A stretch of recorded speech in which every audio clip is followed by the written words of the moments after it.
एक अत्यंत गौरवर दिन बोधहुए प्रथम थर पाई एका सांगरे 40 लाख लोकों उपस्थिति रे स्वयं माननीय प्रधानमंत्री नरेंद्र मोदी अनेक राज्यर माननीय राज्यपाल माननीय मुख्यमंत्री उपमुख्यमंत्री केंद्र सरकार रो अनेक मंत्री समूह विधायक सांसद अन्यान्य वरिष्ठ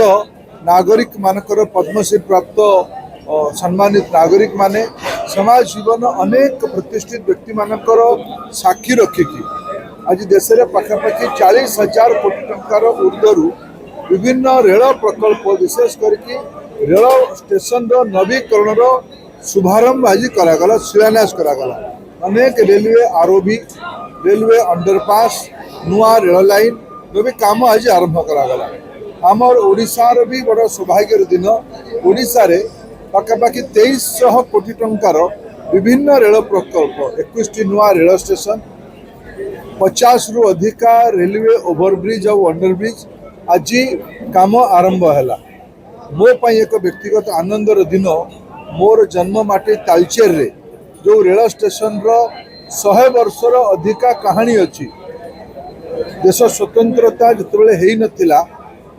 ये अंचल कोयला परिवहन पाई ब्रिटिश शासक माने रेल लाइन स्थापित करते रेल लाइन आम अंचल समृद्धिर प्रतीक आज ए अंचल भी आमर अविभक्त ढेंकानाल जिले में मोदी सरकार तरफ 100 कोटी रु ऊर्ध्व टंका खर्च करिकी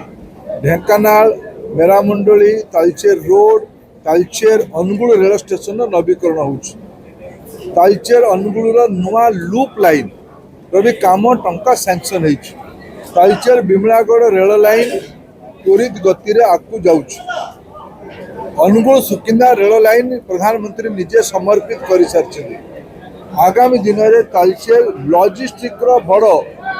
हब हम जंक्शन हम रेलवे विभाग रो बहुत बड़ भूमिका ता भीतर अच्छी मु से दृष्टि आज दिन में प्रधानमंत्री नरेंद्र मोदी को कृतज्ञता ज्ञापन करुच्ची आम अंचल